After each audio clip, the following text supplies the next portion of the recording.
So, do editorial board members for a journal get paid? Short answer, no. I don't know of any legitimate journal that does that. However, that's to say that I don't know everything in science, and there's probably are some legitimate journals out there that pay their editorial board members.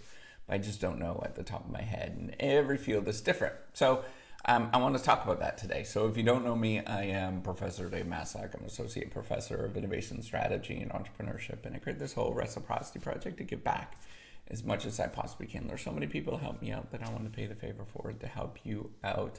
So usually, so I got to do my pitch. I created this reciprocity, the E is written with a 3.com. It's a platform to allow you to get feedback on your work. So go check that out. I'm continuing to build that out, and we're doing some really cool things with it. Also got this huge, massive blog at this moment too. Go check that out as well, and you can see me on all the socials. All right, so editorial board members, yeah, do they get paid? So generally, no. I think it's an unpaid position, and the reason is that they're trying to make sure that there is like this, science is unbiased. But that doesn't mean, I would imagine that there probably are some fields that actually do pay their editorial board members, but I just don't know of any of them. I suspect this is actually going to change in the future, especially with blockchain coming in and people explicitly knowing who's doing what on the blockchain. I think that there's going to be definitely new models in terms of reviewing and what it might look like. However, it's still unclear, I think, in terms of what to do with that, because it's a weird position where it's unpaid, and yet people do it, and they're somewhat happy to do it. I mean, it's one of those things, it's like, it's work. So do people really want to do it? Why do they actually do it then, right? So it's an unpaid job. Why do people actually do it in science? The biggest thing is like recognition. So there's actually a whole literature on people doing things at work for free, like volunteerism and things like that. Especially in open source software. That's where I'm borrowing some of this stuff from. So definitely recognition for your work is really important in science. Status and legitimacy is incredibly important.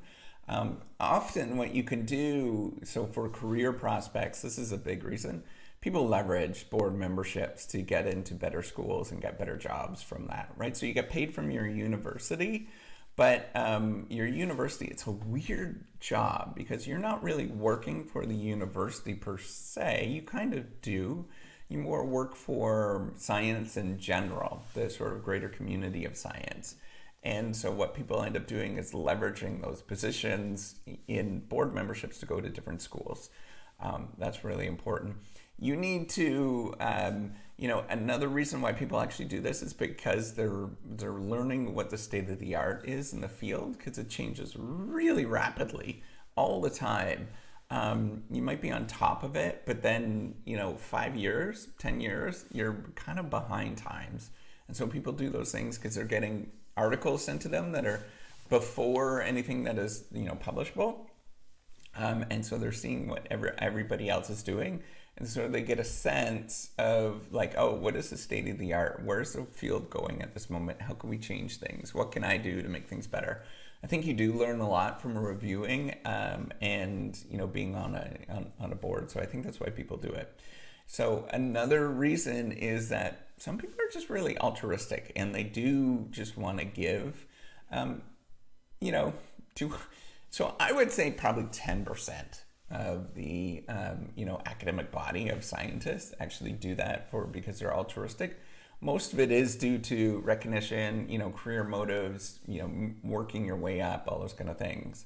But then there are people that are just genuinely altruistic and they just want to give back for whatever reason. And so you have to look to see at why they're doing it.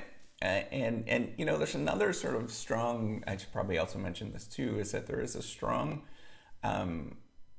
social norm that you just do it just because somebody else did it for you, so you're going to do it for somebody else. And it's baked into science. It's kind of a weird thing that is not explicitly talked about that much, but there are these social norms in science that we don't quite understand how they evolve, but they got there because other people did it for you, and it's your obligation to do it for somebody else.